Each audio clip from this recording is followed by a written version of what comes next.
जय हिंद दोस्तों, डिस्क्लेमर पढ़ लीजिएगा। मैं सेबी पंजीकृत सलाहकार नहीं हूं दोस्तों। बायबैक का लेटर ऑफ ऑफर यहां पे आ चुका है दोस्तों।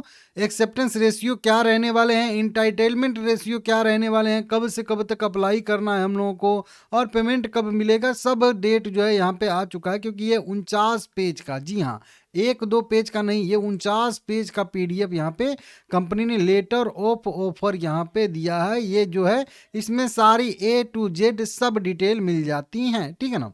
अब देखिए, सबसे पहले इसका हम लोग बेसिक अपडेट देख लेते हैं। बेसिक जो चीज़ें हैं वो कि 460 रुपये पर इक्विटी शेयर के हिसाब से कंपनी जो है बायबैक कर रही है अपने शेयर को। 9 फरवरी इसका रिकॉर्ड डेट एक्स डेट था, मतलब उसके एक ट्रेडिंग सेशन पहले पहले मेरे हिसाब से 6 फरवरी खरीदारी करने का इसका लास्ट डेट था, ठीक है ना। तो 6 फरवरी या उससे पहले जिसने भी खरीदा होगा उसी को यह जो है बायबैक में अप्लाई करने के लिए शेयर एलिजिबल माना जाएगा, ठीक है ना।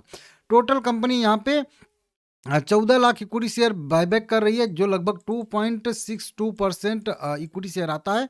65 करोड़ रुपए का यहाँ पे टोटल इसका इशू का साइज है, ठीक है ना।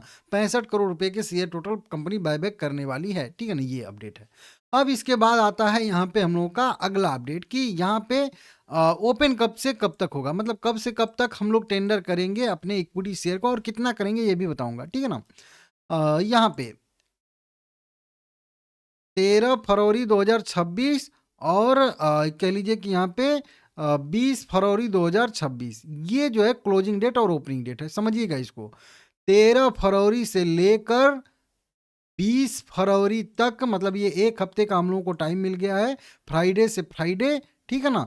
तो इस एक हफ्ते के अंदर ही आप लोगों को अपने शेयर जो है वो टेंडर करना है। टेंडर एक ही बार में करना है आप लोगों को, ये चीज़ ध्यान दीजिएगा, नहीं तो बार बार करके अप्लाई करके कैंसिल नहीं करना है। अप्रूव एक बार हो जाएगा, फिर कैंसिल कर दोगे तो फिर अप्लाई करने के लिए नहीं मिलेगा मौका, ठीक है ना।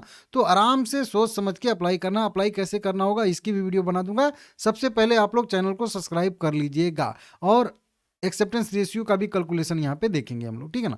तो ये दो डेट तो आपको एकदम भूलना ही नहीं है अगर आप इसके शेयर होल्डर हो तो। 13 और 20, इस 13 और 20 दोनों मतलब डेट इंक्लूड रहेगा, इसके बीच में कभी भी अप्लाई कर सको, 13 से 20 के बीच में, ठीक है ना। तो ये तो हो गया। अब उसके बाद अगर हम लोग देखेंगे यहाँ पे कि अब हमारा एंटाइटलमेंट रेशियो क्या आया है। देखिए, एंटाइटलमेंट रेशियो अलग चीज़ होता है और एक्सेप्टेंस रेशियो यहाँ पे मैं कैलकुलेट किया हूँ, ये अलग चीज़ होता है। दोनों एक्सेप्टेंस रेशियो, एंटाइटलमेंट दोनों अलग होता है। एंटाइटलमेंट का क्या मतलब होता है कि ये तो इतना आपका अधिकार है भाई, इतना तो आपका जाएगा ही जाएगा। एक्सेप्टेंस रेशियो मतलब जितना कम से कम लोग अप्लाई करेंगे उतना ज़्यादा एक्सेप्टेंस रेशियो आता है, वो बाद में पता चलता है, ठीक है ना। तो पहले एंटाइटलमेंट देख लेते हैं। एंटाइटलमेंट रेशियो जो स्मॉल शेयर होल्डर हैं, मतलब जिसको हम लोग रिटेल कैटेगरी कहते हैं, उस रिटेल कैटेगरी में कितना आया है पता है? ये वाली लाइन आप लोग इसको नोट करिएगा, ठीक है ना। अभी 5:51 का रेशियो आया है, मतलब अब सीधा से इसमें बहुत ज़्यादा गणित की बात ही नहीं है। ये 5 है और इसको कह लीजिए 51 है, तो ये 5 से 51 10 गुना ज़्यादा है। तो सीधा सीधा यहाँ पे रेशियो निकल के सामने आ रहा है। हर 10 शेयर के बदले में हम लोगों को एक शेयर जो है हम लोगों का कंपनी बायबैक करने वाली है। तो अभी का ये रेशियो है, ठीक है ना। हर 51 शेयर के बदले में 5 शेयर हम लोगों का बायबैक में जाएगा। तो उसको अगर सीधा सीधा कहेंगे तो हर 10 शेयर के बदले में हम लोगों का एक शेयर बायबैक में जाएगा।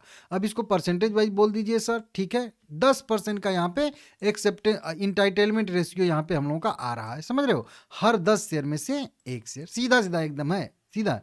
अभी बताऊंगा एक्चुअल में कितना आने की संभावना है।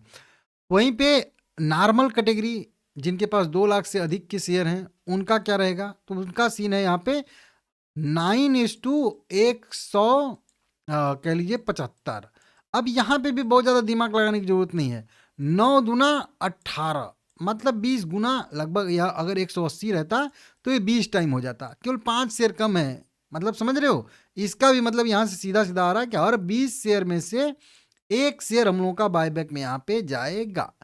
तो इसको अगर कहेंगे 20/500, तो हर ये 5% का हम लोगों का एंटाइटलमेंट रेशियो आया नॉर्मल कैटेगरी वालों के लिए। और रिटेल कैटेगरी वालों के लिए 10% का एंटाइटलमेंट रेशियो आ रहा है। इनका हर 20 शेयर के बदले में एक शेयर आ रहा है और इनका हर 10 शेयर के बदले में एक शेयर आ रहा है। तो रिटेल कैटेगरी में फायदा रहता है, कई बार बताया हूँ। तो ये तो रेशियो नॉर्मल रेशियो हो गया एंटाइटलमेंट का, ठीक है ना। और यहाँ पे लिखा भी देखिए, इनका 5% का है। और इधर की साइड में अगर आप लोग देखोगे करके, सॉरी, यहाँ पे तो देखिए रिटेल इन्वेस्टर में लगभग 9% का एक्सेप्टेंस रेशियो, इंटाइटलमेंट रेशियो आ रहा है। ठीक है ना, तो ये 2-3 चीज़ें हो गई। ठीक है ना, अप्लाई कैसे करना है, तो आपके डीमेट अकाउंट से अप्लाई करना है। जैसे आप नॉर्मल शेयर बेचते हो वैसे ही अप्लाई करना है। आपको बता दूंगा कल परसों, अगर ज़्यादा से ज़्यादा इस वीडियो पे लाइक और शेयर कमेंट आता है तो, और चैनल सब्सक्राइब करते हो आप लोग तो अपडेट देख लेते हैं। ठीक है ना, कि पेमेंट वेमेंट कब आएगा। हालांकि डेट तो मैं बता चुका हूँ, ओपनिंग डेट क्लोजिंग डेट, लेकिन ठीक है फिर से यहाँ पे ये स्क्रीनशॉट मैं बोलूंगा कि एक बार आप ले लीजिएगा यहाँ पे। ठीक है, इसका स्क्रीनशॉट जरूर आप ले लीजिएगा, क्योंकि यहाँ पे सारे डेट आप पढ़ोगे एक एक लाइन करके ना, सारे डेट आपको मिल जाएंगे। लेकिन मैं बोल के कुछ बता देता हूँ। 13 से 30 ओपनिंग क्लोजिंग। ठीक है ना, उसके बाद जो है यहाँ पे 20 तारीख तक फिजिकल शेयर भी अप्लाई कर सकते हो आप लोग। रजिस्ट्रार अपना वेरिफिकेशन करेगा 23 फरवरी 2026 को। और उसके बाद एक्सेप्टेंस और नॉन एक्सेप्टेंस वाला डेट जो रहेगा वो 26 फरवरी 2026 रहने वाला। तो जिस दिन आपको पता चलेगा कि आपके कितने शेयर एक्सेप्ट हुए, कितने शेयर नहीं एक्सेप्ट हुए, वो डेट है 26 फरवरी 2026। इसको भी नोट करके रख लीजिएगा। ठीक है ना, उसके बाद बीड सेटलमेंट का डेट है, जो आपका शेयर क्रेडिट होगा डेबिट होगा, जो वो चीज़ सिचुएशन रहेगा कि एक्सचेंज में उस बीड सेटलमेंट किया जाएगा, जो आपके शेयर एक्सचेंज खरीदेगा, कह लीजिए कंपनी खरीदेगी, वो डेट रहेगा 27 फरवरी 2026।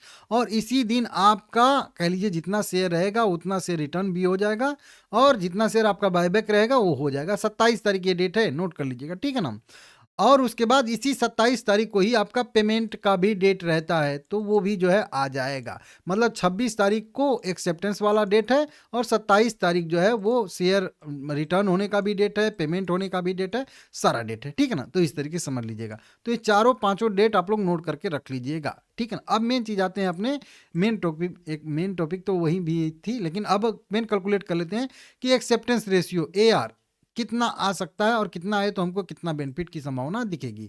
एक्सेप्टेंस रेशियो की बात करेंगे तो मैं मान के चल रहा हूँ कि मेरे पास 100 शेयर हैं, 350 रुपये पे मैंने खरीदा है, क्योंकि अभी 350 के आसपास तो गया नहीं है, लेकिन थोड़ा ऊपर ही था, लेकिन अभी गिर के आया है।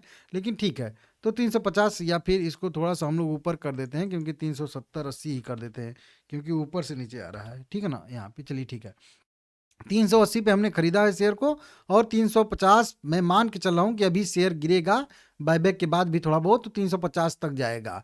तो टोटल हमारा इन्वेस्टमेंट आया 38,000 करोड़, 38,000 का, और इसमें हमने 100 क्वांटिटी खरीदा है। अब कैलकुलेशन के माध्यम से समझेंगे, तो जो हमारा बेस रेशियो आ रहा है 10% का, तो उतना तो आता नहीं है, तो उसको हम मान के नहीं चलेंगे। बेस सीधा सीधा हम लोग आएंगे लगभग मीडियम में 50%। अगर 50% का एक्सेप्टेंस रेशियो आता है, तो हमारे जो है 50 शेयर एक्सेप्ट हो जाएंगे, जिनका टोटल वैल्यू हम लोगों को मिलेगा लगभग 2300, और 4000 का यहाँ पे बेनिफिट देखने के लिए हम लोगों को मिलेगा। ठीक है ना, उसके बाद बच जाएंगे 50 इक्विटी शेयर, जिनका वैल्यू बनेगा 17,500। उसमें मुझे जो है 1,500 का लॉस होगा, तो 4,000 में से 1,500 मेरा कट जाएगा, तो मुझे टोटल नेट टू नेट 2,500 का बेनिफिट हो जाएगा। जो परसेंटेज वाइज देखेंगे तो यहाँ पे लगभग 6.5% का आएगा। और अगर 70% के आसपास का रेशियो आता है, तो 70% के रेशियो में लगभग 12% का आपका जो है प्रॉफिट आएगा, टोटल इन्वेस्टमेंट में बता रहा हूँ। ठीक है ना, ध्यान दीजिएगा। अब देखिए यहाँ पे अब डिविडेंड इनकम भी इसको काउंट नहीं किया जा रहा है, बायबैक वाली इनकम को नॉर्मल इनकम ही काउंट किया जाएगा, मतलब कैपिटल गेन के तरह से ट्रीट होगा।